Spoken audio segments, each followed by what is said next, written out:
Hola, ¿qué tal? Gracias a los que se están uniendo. Vamos a dar inicio hoy al live junto a Vinicio Castillo, a quien estamos esperando que se conecte desde ya para conversar con él. Gracias de manera especial a todas las personas que nos han seguido, que nos han escrito. Todos nuestros lives están disponibles en nuestro canal de YouTube.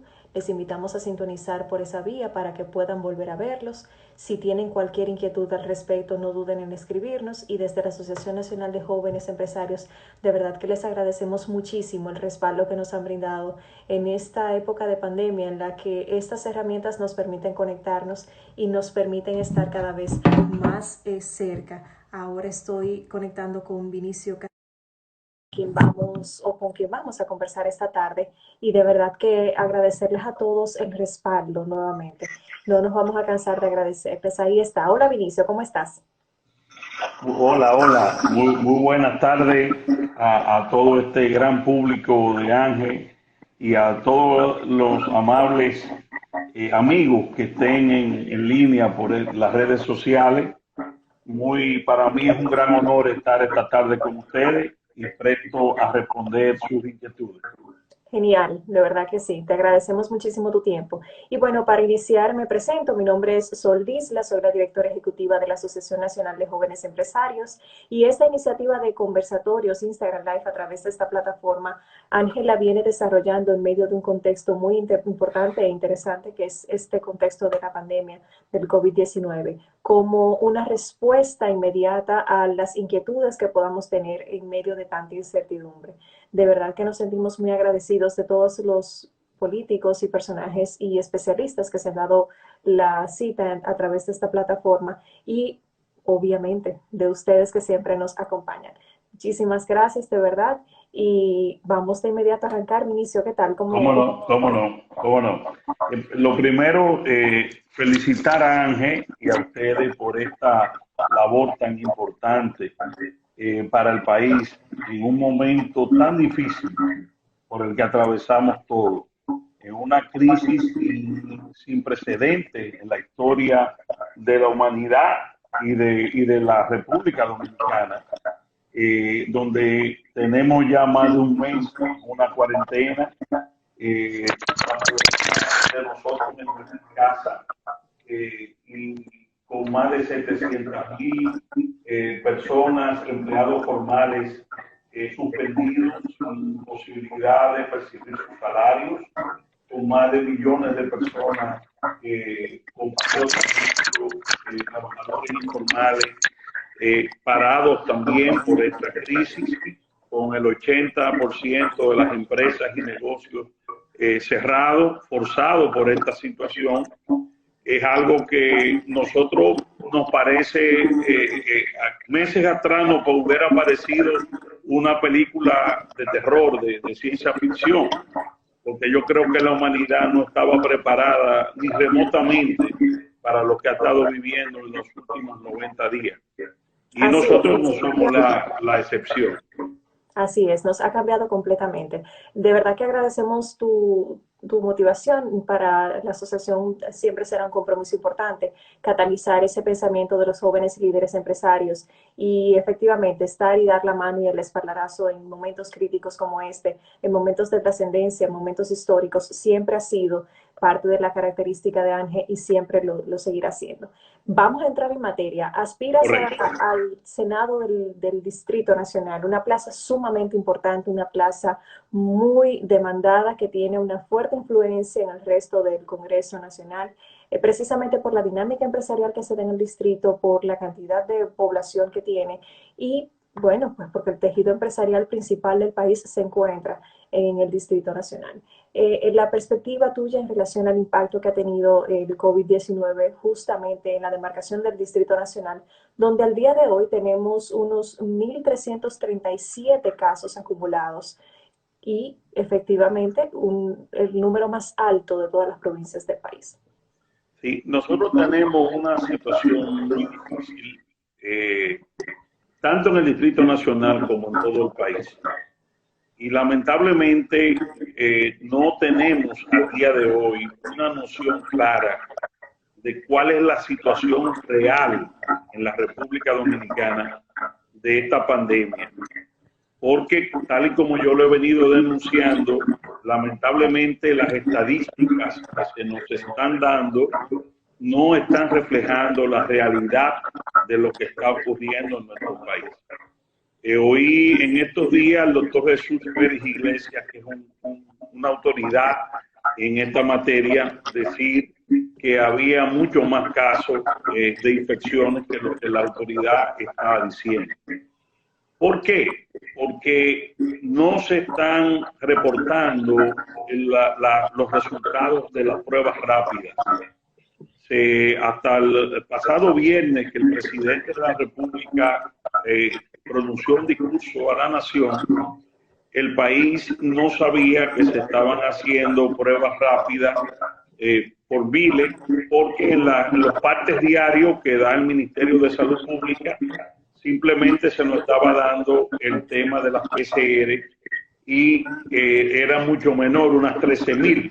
Cuando el presidente menciona 40.000, pues se produjo evidentemente una situación de confusión que posteriormente fue aclarado diciendo que era la mezcla de pruebas PCR con pruebas rápidas. Sin embargo, al haberse incorporado las pruebas rápidas en los partes diarios, no se nos está dando la cantidad de infectados positivos de esas pruebas rápidas. Y las clínicas y los hospitales están reportando muchas muertes por neumonía, no por coronavirus. Hay muchas denuncias de médicos que han dicho que Salud Pública pasó una norma a los hospitales y a las clínicas de que solo podían reportar como coronavirus a aquellas personas que se le habían hecho previamente una prueba de coronavirus y había dado positivo. Está ocurriendo entonces que hay un subregistro porque hay muchas personas que se están reportando, sobre todo en el interior, como fallecidos por neumonía, que en realidad son coronavirus. Ahora, ¿cuál es el punto esencial que tenemos que ver en esto? Yo no soy médico ni soy experto en la materia. Por lo tanto, igual que la mayoría de ustedes que nos están viendo, tenemos que llevarnos de dos cosas. ¿Cuáles son los países que han podido contener la pandemia del coronavirus? ¿Y qué han hecho esos países? Para tomarlo como ejemplo de las cosas que tenemos que hacer en la República Dominicana. Los únicos dos métodos que se conocen para contener una pandemia como esta son la cuarentena estricta de 24 horas que ha estado exigiendo reiteradamente el Colegio Médico Dominicano y muchos expertos, el doctor Pedro Ureña, el doctor Víctor Atala, muchos médicos restantes del país han planteado la necesidad de una cuarentena estricta, precisamente porque son métodos usados con éxito en países que han logrado superar esta pandemia. Y el otro instrumento son, como en el caso de Alemania, las pruebas masivas, pruebas rápidas, que le permiten a la autoridad detectar a tiempo las posibilidades de contagio, porque hay un periodo donde no hay síntomas, que es la parte más peligrosa, y puede infectar o afectar al contagio rápidamente. La pregunta es, en estos 40 días, ¿hemos hecho nosotros cualquiera de estos dos elementos? No lo hemos hecho. Ni se ha planteado la cuarentena, ni hay pruebas masivas. Nosotros somos el país que menos no hemos comprado. El Estado Dominicano al día de hoy se ha estado manejando con donaciones. No ha habido, mientras todos los países del área han estado comprando pruebas rápidas para su población, nosotros no hemos hecho adquisición de grandes cantidades de pruebas rápidas para hacerle prueba masiva a nuestra población. Por lo tanto, si no tenemos ninguno de los dos instrumentos que los epidemiólogos establecen como éxito para contener esto, ¿qué está ocurriendo? Que ya tenemos más de un mes de estas medidas que son, vamos a decir, han sido paliativas, pero no exitosas para contener el crecimiento de esta pandemia. Y lo que más me preocupa es que ya se está viendo una relajación de la cuarentena en las calles, porque evidentemente también la gente está, después de un mes, con cierta exasperación de salir, aparte del problema económico que esto significa para mucha gente, para millones de personas que tienen necesidad de salir a la calle a hacer cuestiones básicas. Y ahí ese tema lo vamos a discutir más adelante porque el Distrito Nacional tiene una característica muy particular con el déficit habitacional y sobre todo con las condiciones en las que viven sus ciudadanos. Mencionaste medidas del gobierno y yo quisiera que profundizáramos un poco en este aspecto y creo que es un muy buen terreno para escuchar tus opiniones. Sí. ¿Entiendes tú que las medidas del gobierno han sido lo suficientemente contundentes? ¿Y qué otras medidas tú entiendes que deberían de tomarse para hacer frente, bajo tu condición de posible senador del Distrito Nacional? Yo creo que llevándome de las opiniones de los médicos y de la gente que más sabe de este problema, que las medidas del gobierno han sido totalmente insuficientes, porque no se ha tomado la cuarentena. Yo sé que es difícil la cuarentena 24 horas, pero el gobierno pudo haber preparado previamente los aspectos de alimentación, los aspectos de servicios básicos, como lo han hecho otros países, para tomar esas medidas, y no la tomó. Y tampoco ha comprado en grandes cantidades las pruebas rápidas. Por lo tanto, yo califico la deficiente la labor del gobierno en cuanto a la política de contener la pandemia. Y eso obviamente es muy preocupante, aunque se están tomando medidas que podemos aprobar, consideramos que no son suficientes y que lo peor, que en vez de contenerla, pues podemos aumentar en los próximos meses este problema. Porque si no se toman las medidas drásticas que hay que tomar, la consecuencia lógica va a ser que la pandemia se va a expandir. Y si se va a expandir, evidentemente que la situación en los próximos meses no será tan temporal como hubiéramos querido que fuera en todos los órdenes. Desde el punto de vista económico, está creando muchas dificultades, y esto proyectado hacia el futuro, de mantenerse, puede crear situaciones muy difíciles para nuestro país. Vinicio, voy a pedirte que bajes un poquito el sonido de tu celular, el volumen, porque se escucha un poquito alto, haciendo y respondiendo a Carlos, José y a Wilson. Perfecto. Okay. Ahí se escucha mejor, chicos. Y gracias, ¿verdad?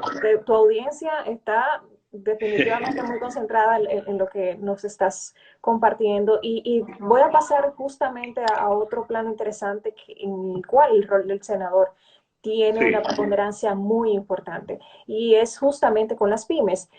A Domínguez RD, un usuario que hace poco comentaba sobre las pymes y sobre el impacto que van a tener estos negocios para recuperarse, para reintegrarse a la economía.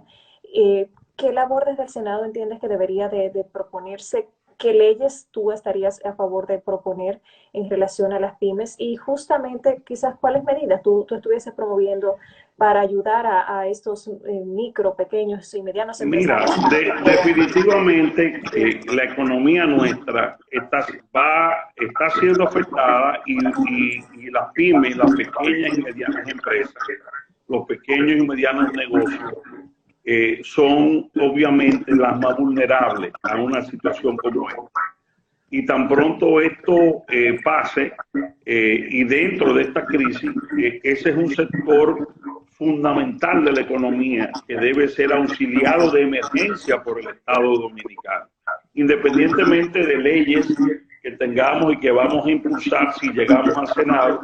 para protección de pequeñas y medianas empresas. Pero en este momento hay una situación donde hay una incertidumbre de qué va a ser, qué va a ocurrir con las empresas pequeñas y medianas.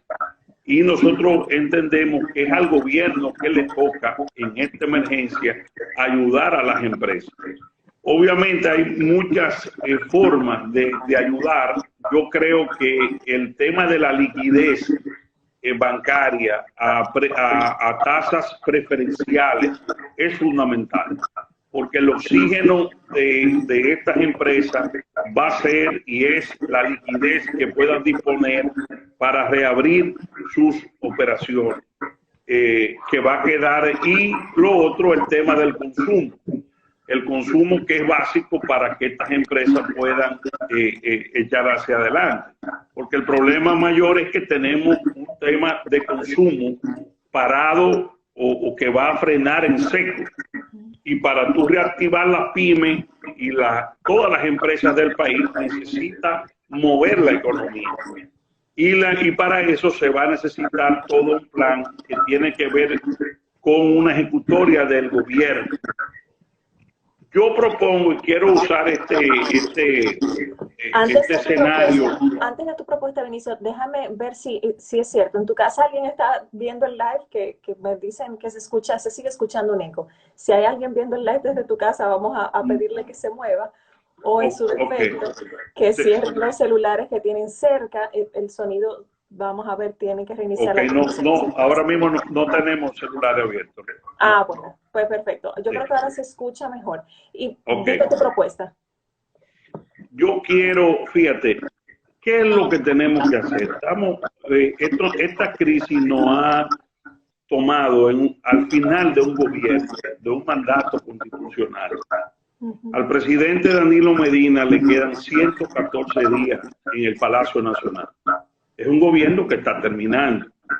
Le ha sobrevenido esta crisis que nadie esperaba. Yo estimo urgente que haya una cumbre de liderazgo político nacional con el sector privado.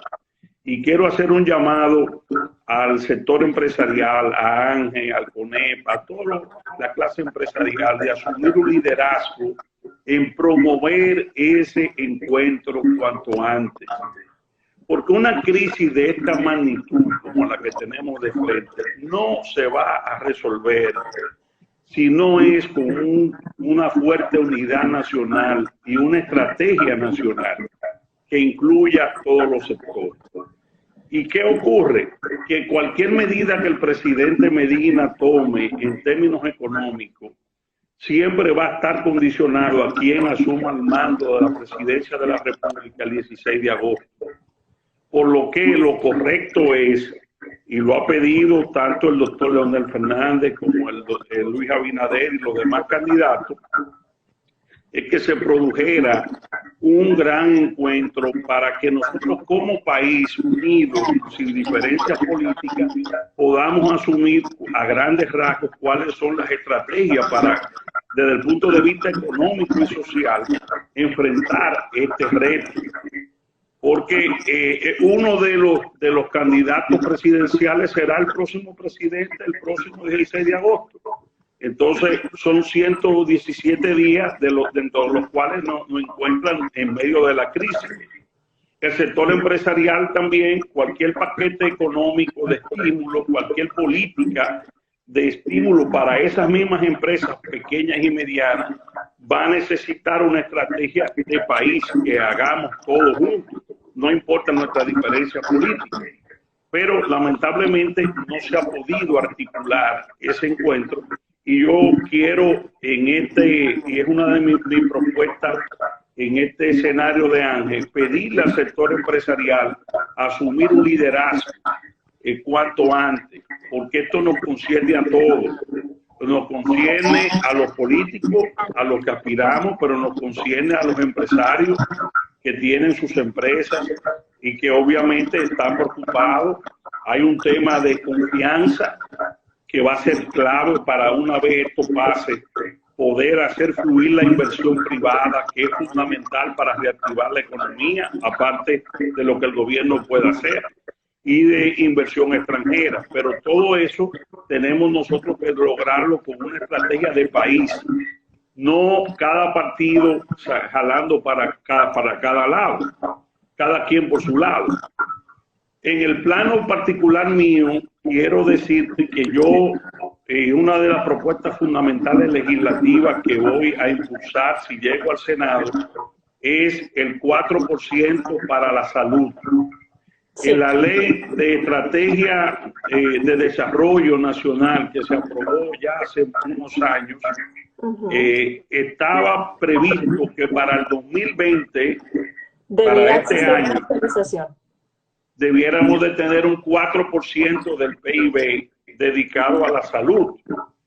¿Y qué pasa? Que nuestro presupuesto está por debajo del 2% y paulatinamente llevarlo hasta un 5% en el año 2030. ¿Qué ha ocurrido ahora? Que no ha encontrado este problema del coronavirus con todas las precariedades de nuestro sistema de salud, donde vemos a las enfermeras que no tienen ni siquiera los insumos y a los médicos mínimos para poder protegerse del coronavirus, y con precariedades inmensas, precisamente que ponen al descubierto la debilidad que tenemos en nuestro sistema de salud.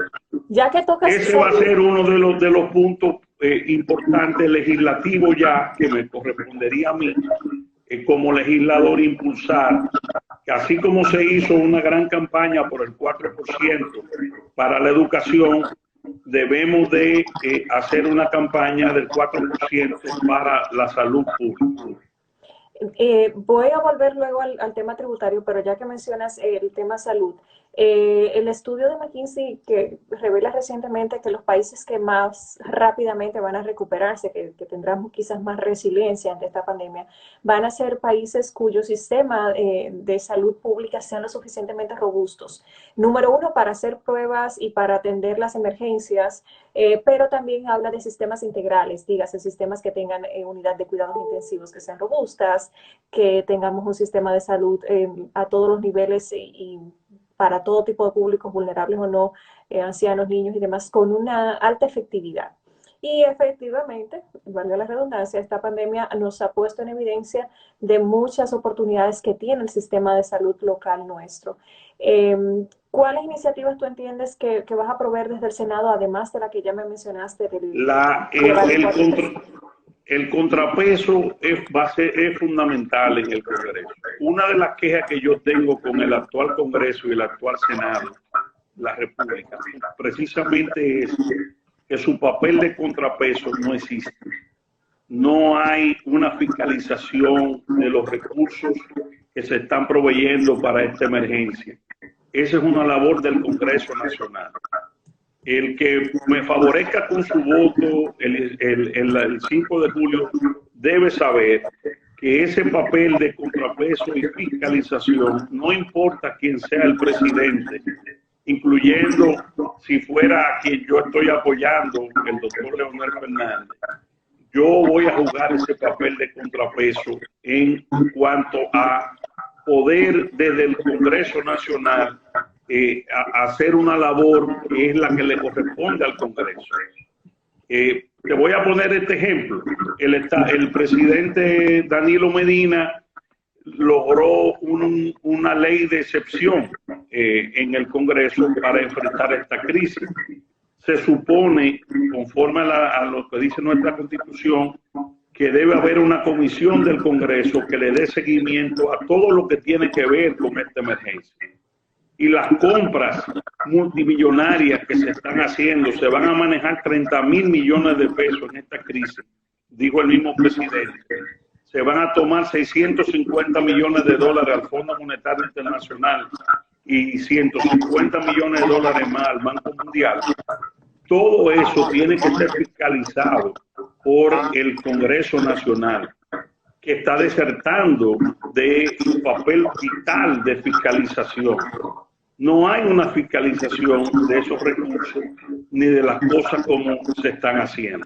Y esa es una de las cosas que yo voy, si Dios mediante y el pueblo dominicano me apoya de la capital, a encabezar desde el Senado de la República. Me has dado paso para preguntarte sobre temas de transparencia y retomar temas fiscales, pero antes de irme a ese Sí, terreno, quiero ver contigo también la otra cara de la reinserción o recuperación de lo que sí, sería el sistema económico y de cómo vamos a lograr ya retomar. Y es el tema de la educación. El Distrito sí. Nacional agrupa un sinnúmero de empleados que para poder cumplir con su responsabilidad laboral tienen que dejar a sus hijos en las escuelas. Sin embargo, las escuelas en estos momentos no todas tienen las mismas condiciones como para ofrecer clases a distancia, son un foco, podrían ser un foco de alta contaminación y propagación por ende del virus. Entonces, pensando en todo el sistema educativo y pensando en la importancia que tiene la labor del Senado en proponer leyes que vayan a favor de la educación, ¿tú visualizas algo más que aquel 4% que en su momento se logró desde el Senado y en tu rol de senador para la educación dominicana? Mira, el problema nuestro con la educación es que el gobierno ha invertido todo este dinero del 4% fundamentalmente en los aspectos de construcción de infraestructura. ¿Y qué ha ocurrido? Se ha descuidado en el aspecto calidad de la educación.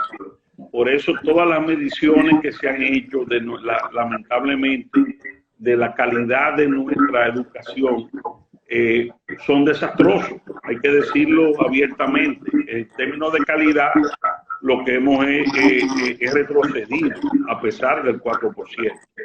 Yo he propuesto, y va a ser una de las cosas que quiero impulsar, es que la creación de un instituto de formación de profesores en la República Dominicana. Incluso la posibilidad de importar profesores de fuera o traer profesores de fuera que formen profesores en la República Dominicana. Porque el problema de nosotros básico es que bueno, ya se ha hecho últimamente, se hizo mediciones de capacidad a nivel magisterial y dejó mucho que desear.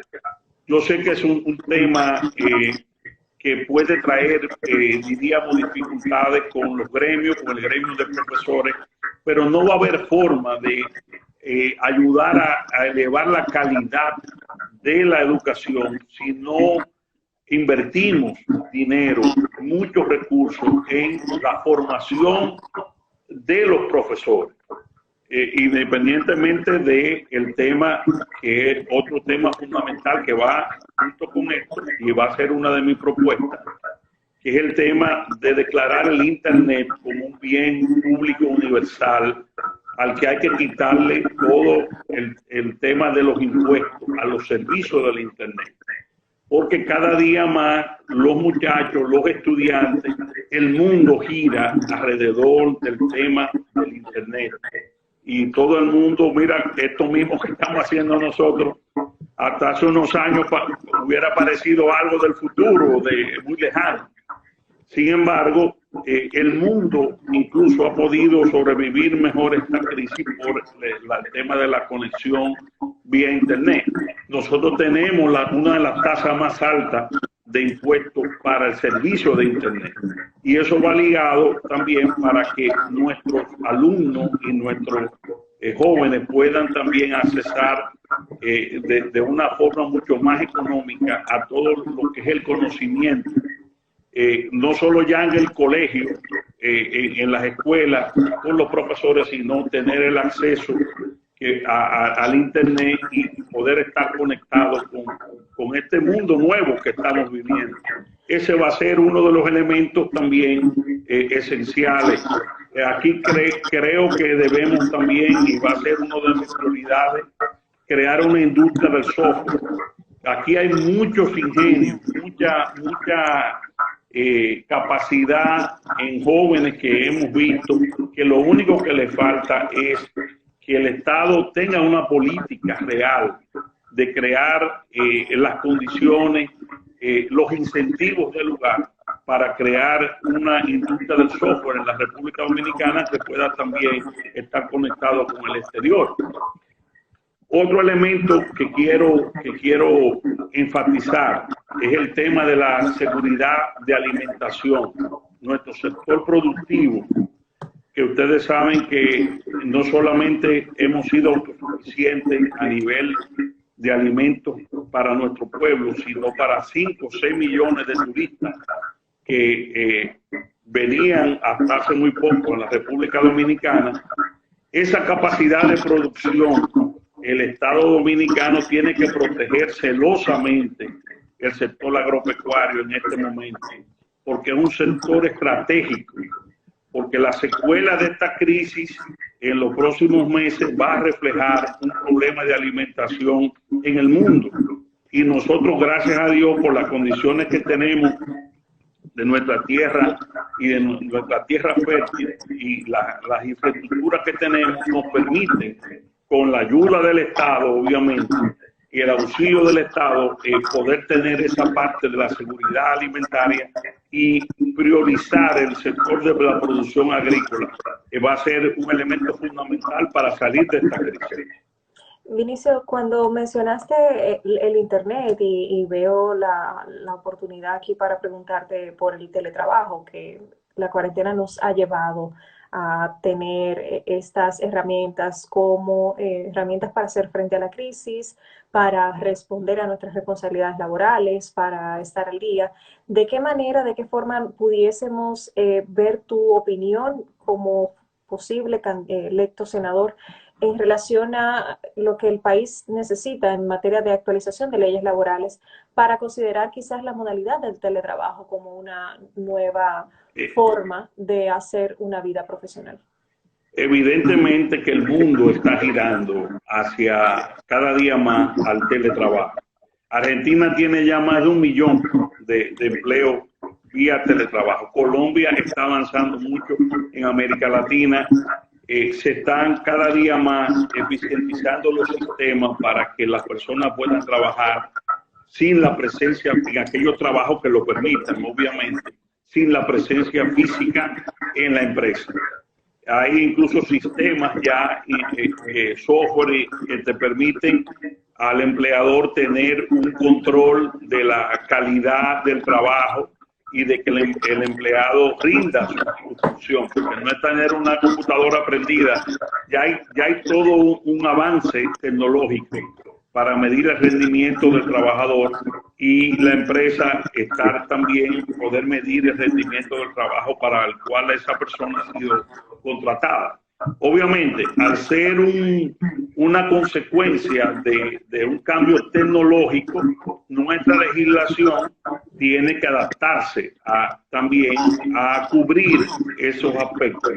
Y que yo creo que está en desarrollo en estos momentos y que habría en su momento que sentarse con los sectores involucrados para hacer una legislación que pueda regular esto. Obviamente preservando los derechos de cada una de las partes, preservando el derecho de los trabajadores o de los empleados y el derecho de las empresas. Pero es un mundo nuevo, vamos a decir, que estamos explorando y que esta crisis, de una manera paradójica, lo adelanta. Adelanta la conversación. Correcto. Y hay un aspecto que yo quisiera tratar, y es una oportunidad, porque las crisis tienen también oportunidades. Yo creo que aparte del tema agrícola, la industria nacional y la de zona franca, todo lo que es, muchos de los insumos que el mundo está pidiendo y que va a pedir con esta crisis de coronavirus, nosotros podemos hacerlo en la República Dominicana. Y yo creo que el gobierno que venga, que surja fundamentalmente ya, porque sea quien sea, va a asumir el 16 de agosto, debe adoptar toda una política para el tema de fabricar muchas de esas cosas aquí. No solamente la mascarilla, porque también se va a operar un problema cultural. Ya lo dijo el secretario de Salud de Estados Unidos, el tema de dar las manos va a pasar un tiempo hasta que aparezca la vacuna del coronavirus, va a variar en muchos de los hábitos que tenemos en nuestras vidas. Sobre todo el tema de la protección de nuestras caras, que es por donde, por la boca, por la nariz, por los ojos, y eso va a llevar a forzar una nueva realidad y a demandar una serie de productos que nosotros podemos, con una estrategia correcta de país, podemos ser competitivos si nos disponemos a eso. Vinicio, me quedan 20 minutos, pero hay 3 temas que no puedo dejar de tocar. ¿Cómo no? ¿Cómo no? Y obviamente estoy tomando apuntes de todo lo que nos dice en el chat para hacer las preguntas correspondientes. Gracias a todos por sus comentarios. Voy a entrar rápidamente en el tema de fiscal. Tú mencionabas que efectivamente vamos a tener que acudir a ayuda internacional, que vamos a tener que buscar ese respaldo económico para poder hacer frente a la crisis. ¿Cuál es tu posición respecto a la contracción de deuda bilateral y multilateral que va a tener que contraer el gobierno, ya sea el próximo gobierno que venga para el 16 de agosto, en caso de tú ser electo senador? Mira, nosotros tenemos un serio problema con el tema de la deuda, porque contrario a lo que era antes, la mayor parte de la deuda de la República Dominicana era externa, era con organismos multilaterales y con otros estados. Que en una crisis como esta hubiéramos podido buscar hasta una condonación de deuda, que ya se está hablando internacionalmente de condonar deuda a países desfavorecidos. ¿Qué pasa? Que en los últimos años ha habido una tendencia de este gobierno de cambiar esas deudas por bonos internacionales, por bonos soberanos. Y ahí no hay ninguna posibilidad de buscar condonaciones ni reducción, incluso porque son bonos privados de fondos de inversión, la mayoría de ellos, que salvo que el país entre en una situación difícil y se pueda depreciar, no creo que podamos lograr muchas ventajas en una situación de condonación o de flexibilización. Obviamente, el Fondo Monetario Internacional y el Banco Mundial ya han anunciado que tienen fondos importantes, creo que 240.000 millones de dólares, para disponerlo para esta crisis. Y yo creo que se van a necesitar. Estoy de acuerdo con el anuncio del gobernador del Banco Central de que ya pidieron 650 millones de dólares al Fondo Monetario. Ahora, obviamente, ¿qué es lo que tenemos que hacer? Que esos fondos sean fiscalizados correctamente. Porque, ¿cuál es la desgracia nuestra? Que este tipo de crisis que generan la emergencia y tantos manejos de miles de millones le abre el apetito a funcionarios y a personeros, la mayoría de ellos testaferros, para hacer su agosto, aprovechar la crisis del coronavirus, y lo hemos visto. De hecho, a mí me tocó hacer la denuncia del Servicio Nacional de Salud. Yo fui que di la voz de alarma de una licitación que se hizo por 2.500 millones de pesos, porque empresas acreditadas en el país se quejaron y algunos de sus representantes me hicieron llegar la información donde las empresas favorecidas tenían precios quintuplicados, incluso empresas que no tenían nada que ver con el servicio médico ni de insumos, empresas que se crearon el mismo día de la licitación y que acapararon nada más y nada menos que el 53% de todas las compras que se hicieron ahí, por alrededor de 1.500 millones de pesos. Entonces, ¿qué es lo que pasa? Que la deuda que tomemos sobre eso debe estar fiscalizada para que no sirva para gran parte de ella para la corrupción política. Y porque estaríamos entonces usando esos recursos que deben de usarse para la crisis y para rescatar muchos sectores que necesitan esos recursos. 4 o 5 vivos se llevan miles de millones en días en días. ¿Cómo tú, cómo tú entiendes que entonces que converge esa obligación constitucional de fiscalizar los actos del Poder Ejecutivo con la de estar en un contexto de poscrisis? Bueno, con un Senado, si Dios me da la oportunidad y el pueblo dominicano me apoya, con un Senado, diríamos, que haga su papel de contrapeso, todos estos recursos que se puedan canalizar deben ser fiscalizados y deben jugar, diríamos, los roles institucionales se tienen que jugar para que esos recursos sean invertidos de forma correcta. Ahora, reitero, esto no debe ser una posición personal de Vinicio Castillo o de determinados candidatos. Nosotros podemos impulsar, de hecho lo hacemos, pero debe ser un plan nacional. Por eso yo quiero insistir en que una crisis de esta magnitud no se sale airoso si no tenemos un plan de país. Y un plan de país lleva a que nos pongamos de acuerdo en el sector privado y el sector público de qué vamos a hacer. No que a mí se me ocurrió solamente una idea, yo tengo que consensuarla junto con la sociedad y con los sectores más importantes para tener un plan de cómo vamos a capear el temporal. Que lo que hay de frente realmente es una tormenta nunca vista. A mí me preocupa el tema, por ejemplo, de la generación de dólares del país. Las divisas. Porque los dos elementos generadores de dólares fundamentales del país han sido el turismo y las remesas. Temporalmente, yo estimo que el turismo, tan pronto aparezca una vacuna o tan pronto el mundo encuentre un fármaco que pueda quitarle la letalidad a la enfermedad, yo creo que el turismo podrá reactivarse rápidamente tan pronto el mundo deje de temer viajar. Pero eso no sabemos el tiempo que eso va a ocurrir. Yo creo que son situaciones que tenemos, la generación de dólares del país descansa fundamentalmente en esos dos elementos.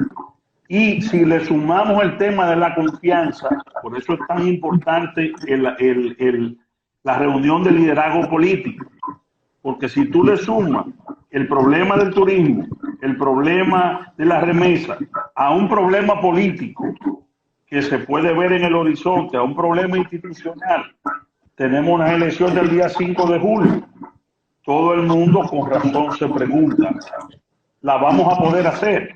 Y esa pregunta te la han hecho aquí tus seguidores y es quizás el momento para que tú nos digas si estarías de acuerdo o no con la fecha ya pautada. Yo estoy de acuerdo y debe ser. Todos rogamos ahora, ¿qué puede impedir esas elecciones? Que el coronavirus, lejos de contenerse, se multiplique y que haya una expansión que nadie quiere, porque todos tenemos la vida en riesgo, todos. Pobre, rico, clase media, todo el mundo tiene su vida en riesgo. Si se expande esto, si no lo podemos contener, evidentemente tú no le puedes decir a la población, sal a exponerte a un riesgo de muerte. No lo podemos hacer. ¿Qué es lo racional? Vamos a tomar las medidas drásticas ahora para que podamos tener las elecciones el día 5. ¿Qué dicen los médicos que hay que hacer? Que hay que apretar la cuarentena, tomando las medidas del lugar de la alimentación de la población y de los servicios básicos para lograr contener esto y que nos llegue el 5 de julio con este peligro minimizado. Ahora, como vamos, lamentablemente, no veo que ese sea el interés del gobierno. El gobierno, fíjate que el propio ministro de Salud llegó a plantear el jueves pasado la cuarentena 24 horas y el ministro Montalvo y el presidente dijeron que no. Es decir, estamos aquí en una situación donde la comunidad médica le dice al gobierno, tomen las medidas, el gobierno no quiere tomarlas. Entonces, si no se toma la cuarentena estricta, ni se toman millones de pruebas rápidas, ¿qué es lo que vamos a tener? Bueno, una expansión del virus. Y ahí entonces puede mezclarse lo que te decía, que es lo más delicado para el país. Que encima de nuestra desgracia, el problema económico, el problema social, el problema de salud, nos agreguen entonces un problema institucional. Porque el mandato del presidente Medina y de los legisladores del Congreso culmina el 16 de agosto. No hay ningún escenario en que pueda prorrogarse ese mandato. Contrario a lo que ya algunos amigos y colegas que están vinculados al Palacio Nacional están diciendo, que si no se pueden hacer las elecciones, el presidente Medina se puede quedar en el poder. Eso es absolutamente descartado. No hay constitucionalmente ninguna posibilidad de que eso ocurra. Entonces, tenemos que evitar que ese escenario nos llegue, porque ese escenario sí nos puede crear una situación sumamente difícil ya desde el punto de vista político e institucional.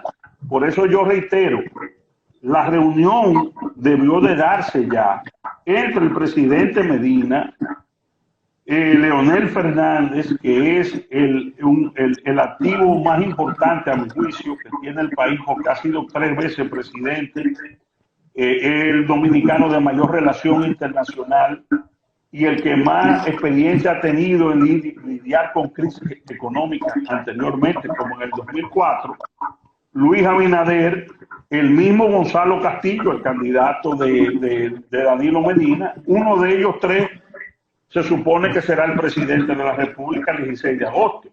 Entonces, una reunión de ellos y el liderazgo empresarial para trazar una estrategia general y mandar un mensaje de unidad nacional es fundamental. Pero lamentablemente el presidente no lo ha hecho como debió de hacerlo. Por eso yo reitero que es al sector empresarial que debe asumir en esta coyuntura tan trascendental para el país, asumir un rol de dar un paso al frente, convocar al liderazgo político y mandar esa imagen de unidad del país frente a esta crisis. Porque si nos llega el tiempo que ya está corriendo, estamos apenas 72 días de las elecciones.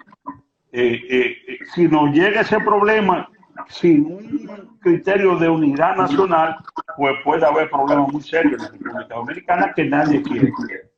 Mencionabas el tema turismo y cómo va a ser tan importante y tan clave el tema de la generación de confianza. Y hay una cláusula muy importante aquí que hablar, y es la ley de migración que data del 2004 y la Estrategia Nacional de Desarrollo demarca su actualización. Y el control migratorio va a ser sumamente importante para hacer frente a posibles pandemias futuras, es decir, para que no se repliquen estos modelos.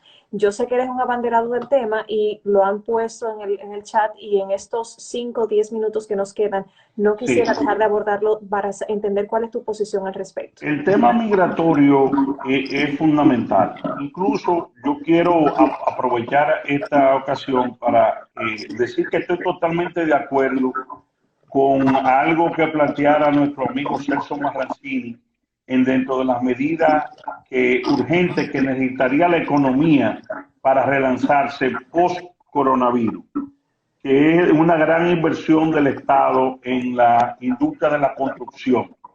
Yo creo que es fundamental, pero el trabajo tiene que cumplirse las leyes laborales, que sea el 80% mano de obra dominicana. Y ese es un elemento fundamental. En el tema de la pandemia, quiero decir que yo fui la primera y quizás la única, bueno, no voy a decir que la única, pero de las pocas voces, que del día 30 de enero, fecha en que la OMS planteó que había una pandemia mundial, que todos los días le pedía al presidente Medina tomar medidas para evitar la entrada del coronavirus a través de pasajeros que pudieran venir de países pocos. Yo me pasé febrero entero todos los días pidiendo eso. Lamentablemente, aquí se tuvieron todos los puertos y aeropuertos del país abiertos sin restricción alguna hasta el 16 de marzo. Es decir, estamos hablando que nosotros tomamos medidas ya cuando había una situación casi insostenible a nivel mundial. Y algunos amigos me decían, es que el turismo no lo podemos afectar. El amigo José Ramón Peralta lo planteó públicamente. Y yo decía, pero es que si no lo tomamos ahora, el turismo se va a afectar como quiera porque no van a venir cuando tengamos el coronavirus también, y eso está regado en el mundo. Entonces, lamentablemente, el tema migratorio en cuanto a la pandemia resultó ser muy mal manejado por el gobierno. Pero en el plano nuestro, una de nuestras funciones fundamentales en el Senado de la República, como lo hice cuando fue diputado, como lo hizo mi hermano Pelegrín, que cumple años hoy y fue 20 años diputado, es el tema de la protección de la mano de obra dominicana, que podamos proteger el empleo de los dominicanos, que es vital para la nación, y mucho más en una situación como la que estamos viviendo y vamos a vivir post pandemia. Si no te hago esta pregunta, el chat de verdad que no me lo van a perdonar. AFP. Bueno, con la de la AFP... Ya tendré tu opinión. Y vamos cerrando casi menos. Con lo de la AFP yo he planteado que el Estado tiene que asumir el costo del dinero. Entiendo que no deben de tocarse los fondos de pensiones, porque quitarle ese fondo de pensión a los trabajadores afectaría a futuro a los trabajadores, a los cotizantes. Pero hay mecanismos donde el Estado puede facilitar esa misma cantidad de dinero a los cotizantes en esta crisis y asumir el Estado ese costo, porque vamos a estar claros, es el Estado dominicano el que tiene que asumir el costo mayor de esta crisis, de esta emergencia. Y en una situación como esta, entiendo que los cotizantes tienen total derecho en pedir su auxilio. Ahora, como lo están pidiendo los colegas que lo han planteado, yo no estoy de acuerdo porque sería quitarle dinero al propio fondo de pensión de los trabajadores. Yo estimo que el fondo de pensión, las AFP, sí pueden facilitar en un acuerdo con el gobierno de facilitar esos mismos recursos y que sea el gobierno a largo plazo el que tenga que reembolsarle a los fondos de pensiones ese dinero. Esa es la posición que yo sostengo. Ya para cerrar y agradecerte, yo quiero que extiendas un mensaje a esos jóvenes empresarios que están en el chat, que están viéndote, que están atravesando esta crisis y que definitivamente quisieran saber qué harías tú para llevar su voz al Senado en caso de resultar electo.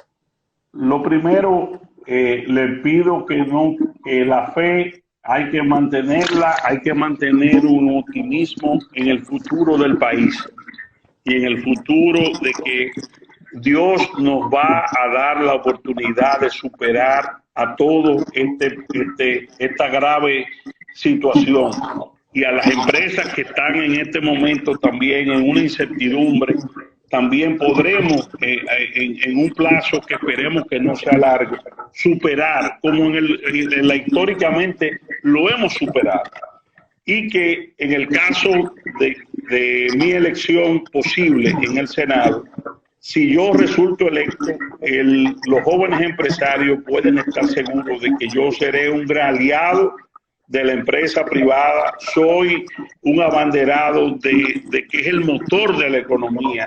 La empresa privada, la mediana y la pequeña, juegan un papel fundamental en la vida del país. Y creo que no pudimos profundizar en eso. Creo también en la parte de la reforma fiscal que debe haber una reducción de los impuestos y una simplificación de los impuestos que pagan las pequeñas y las medianas empresas. Porque lamentablemente la queja general es que para estar en cumplimiento desde el punto de vista empresarial con la DGI hay que tener un departamento específico prácticamente para poder cumplir con todas las reglas que se imponen. Yo creo que la simplificación del sistema tributario dominicano debe ser la regla y bajar los impuestos para que las empresas puedan pagar, no haya evasión y sobre todo la ley de responsabilidad fiscal de que el dinero no se lo roben. Porque hay muchos empresarios, pequeños, medianos, grandes, que te dicen, pero yo, ok, pago los impuestos, pero para que venga un grupito en una licitación y se lleve 1.000 millones de pesos en una compañita de carpeta de Santiago. Entonces, el Estado tiene también que dar el ejemplo al que paga los impuestos de que no es para robarse el dinero. Hay ahí, vamos a decir, una situación moral de que tú te exigen, tú lo pagas, tú haces lo que tienes que hacer conforme a la ley, pero que esos recursos sean bien invertidos y no sean para clientelismo y corrupción, que lamentablemente es la historia, no solamente de este gobierno, quiero decirlo, históricamente ha sido así y esa es una cultura que hay que cambiar. Muchísimas gracias por tu tiempo, gracias por expresarte y expresar tu sentir, sobre todo en este contexto tan delicado, tan complejo para todos. De verdad que gracias a la tecnología que nos acerca y bueno, pues desearte y augurarte que tú y tu familia se resguarden, estén siempre bien. Y a todos los que se dieron sintonía, muchísimas gracias. Desde la Asociación Nacional de Jóvenes Empresarios agradecemos infinitamente todo el respaldo. Les invitamos a continuar porque mañana y pasado tendremos otros live donde vamos a discutir el tema económico, el tema educativo y la próxima semana también estaremos discutiendo otros temas que edifiquen y que nos ayuden a comentar, a buscarle solución a ese sentir del empresariado joven dominicano. A los que no son miembros de ANGE, invitarles a que sean parte de nuestra membresía. En el link de nuestra biografía pueden encontrar los pasos. Y bueno, pues muchísimas gracias y nos vemos en una próxima. Muchas gracias, un placer, un honor. Gracias, hasta luego, buenas tardes.